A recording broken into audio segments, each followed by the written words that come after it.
Hey guys, today we're going to be taking a look at Nebulous. Now, this is a game that I do have to write a review for, but I haven't even played it yet, so we'll be playing it together. It's actually a VR capable game, but I don't have VR, so we will not be using any settings on the VR. In the settings section, we got sounds, voice, music, brightness, quite a few different options, but not like huge amounts of options here. We've got VR settings and such. And so let's just hit the play button. You can see here already that the menu is very VR-esque with the way it moves.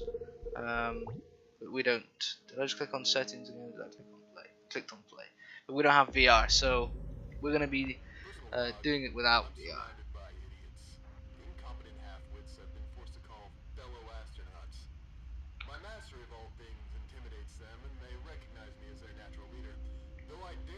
Trust them to even strap on Velcro shoes without a helping hand. If I were not here to fund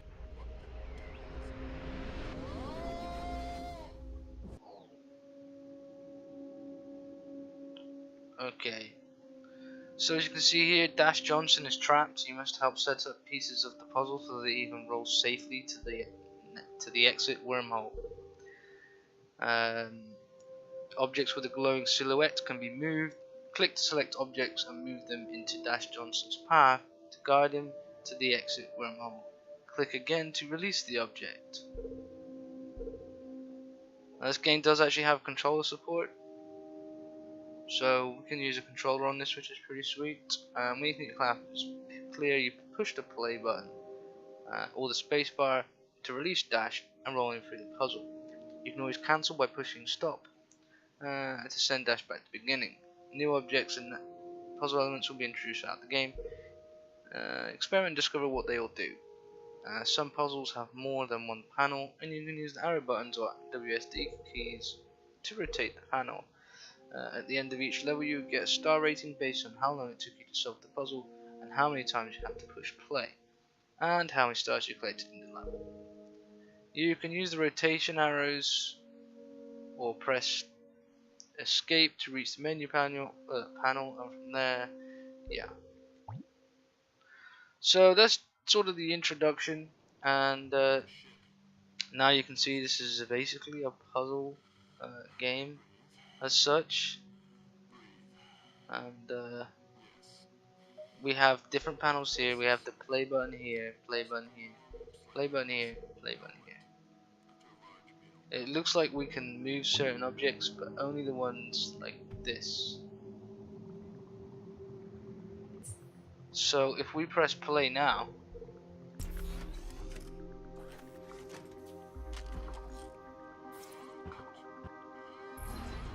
there we go. So that's, yeah. Okay, now this would be cool on a mobile device. If we go to the next level,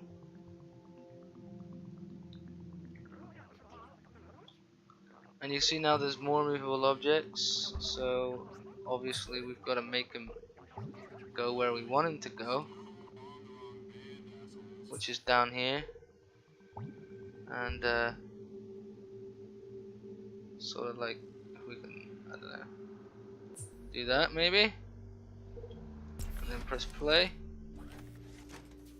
Out he comes, boom. Oh, he's I see what we've done. Okay, stop. And we need to move that up here. And then, boom. Perhaps. I think I've done it wrong again. Yeah.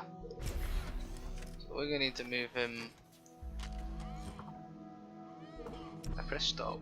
I don't want to play. I'm gonna move him up here.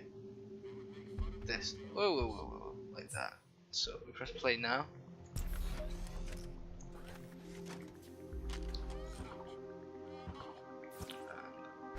And not quite, not quite. So perhaps we've got to move this down a little bit to here.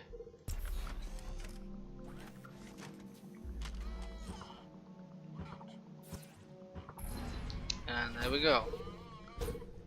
So this seems to be the concept of the game. I guess things get progressively more difficult throughout. We do get more to play with throughout, which is always good. And obviously we don't have to collect all of these stars, which, you know, we can do, but we don't have to. If we want to make the level easier for ourselves, we can just place stuff anywhere, and it should work.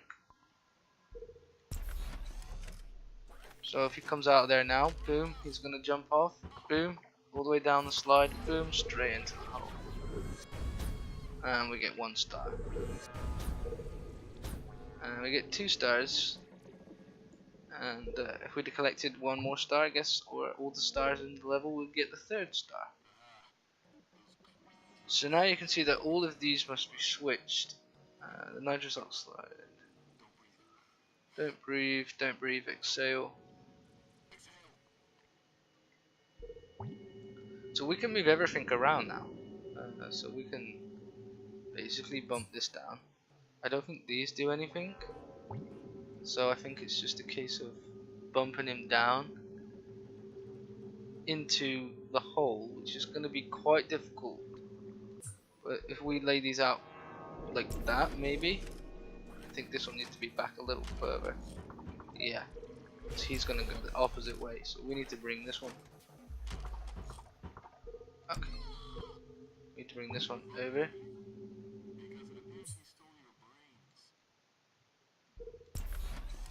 And hopefully this will kick him over enough to bounce him over. You see? So we gotta kind of bounce him over. So let's move him over a little bit more and then bounce him. But we may not even hit it this time. Oh yes, we did it. And he's in the next one hole.